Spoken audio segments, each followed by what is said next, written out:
On October 7th, 2023, the world changed.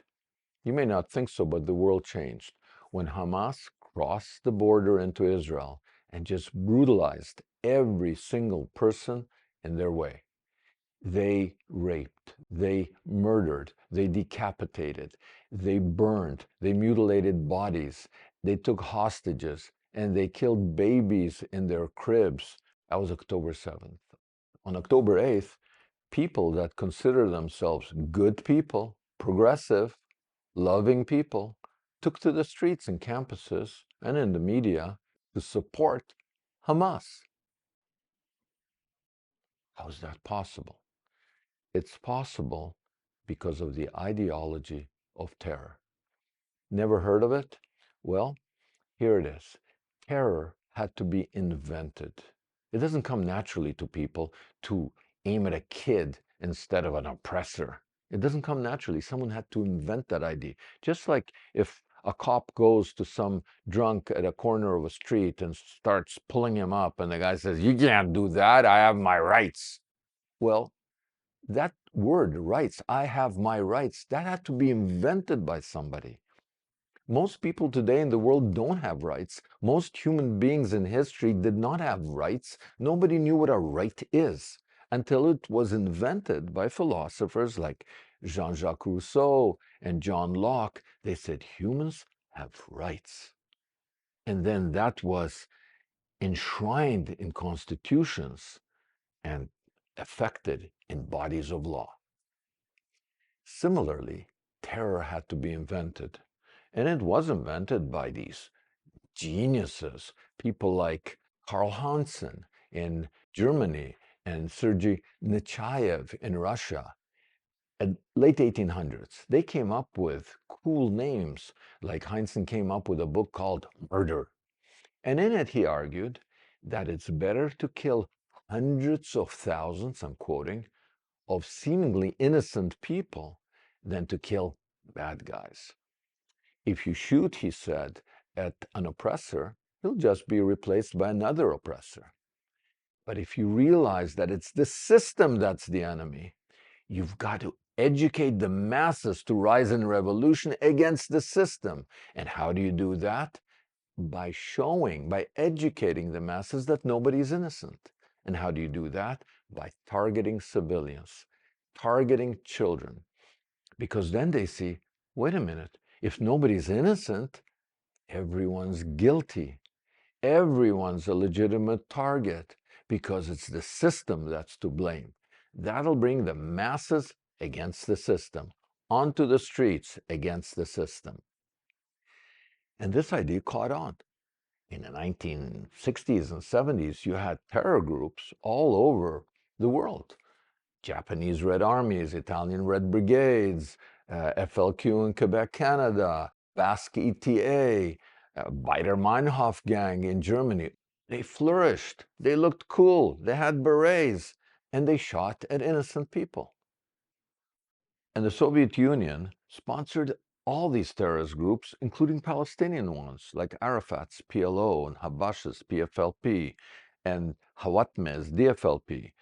All these groups specialized in blowing up civilian airplanes. Great education by deed, propaganda, publicity stunts. The aim was to weaken the governments that were targeted, because the governments faced with the terror, what's their choice? To do nothing, appeasement, or to come down hard, repression. Either way, the terrorists were okay. As the Italian Red Brigade said, tanto peggio, tanto meglio, which means the worse, the better.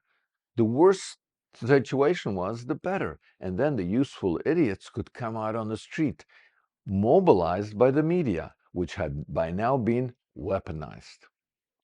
Perfect.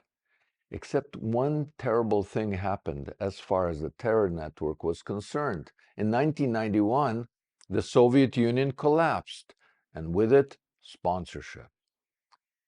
The democratic governments were able to go after all these individual terror groups and pick them off one by one. It looked like the terror network was dead and the terror ideology was dead. But this is like a an ideological virus. It was looking for a new host, and it found it in the Middle East. Because at that time, there was a kind of revolution in the Islamic world.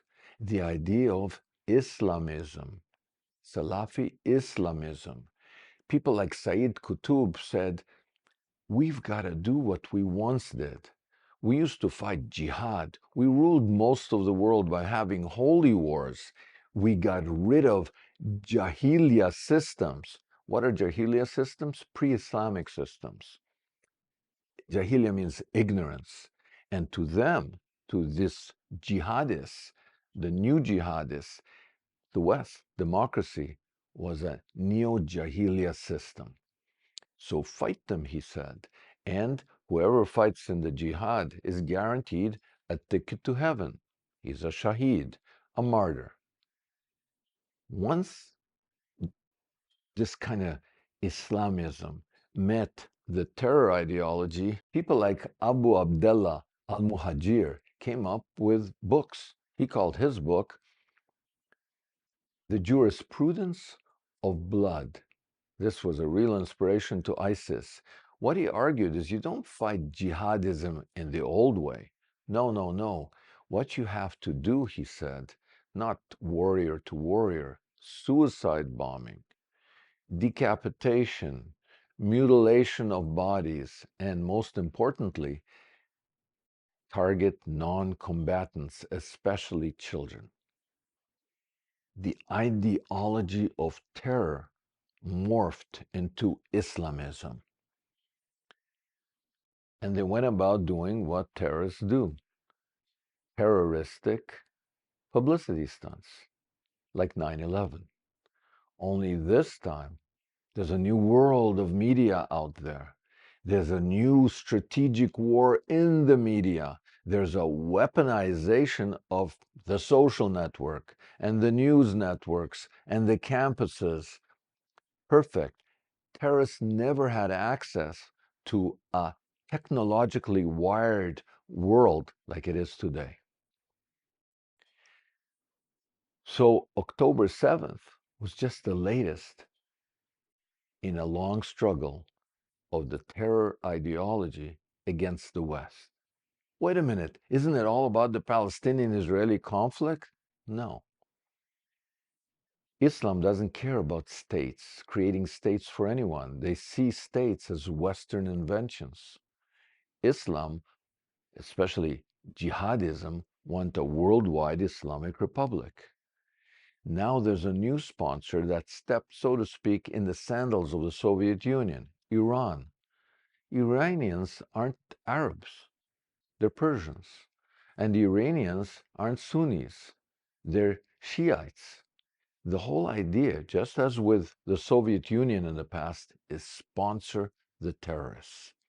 And why? To go after the West, to go after democracy. They call America the Great Satan. And the way to go after the Great Satan, they say, is go after the little Satan. Israel, the only democracy that sticks like a chicken bone in the throat of the Middle East. When they burn Israeli flags, they also burn American flags.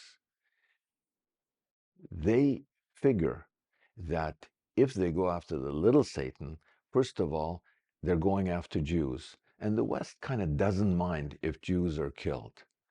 And therefore, they can mobilize and weaponize the media and bring out into the street anybody who has a problem with the system.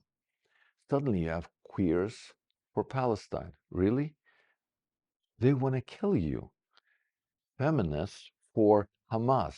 Really? They want to rape you. Don't delude yourself.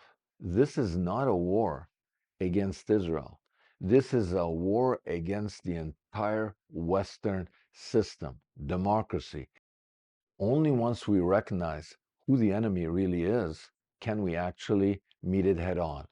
And the enemy is the terror ideology.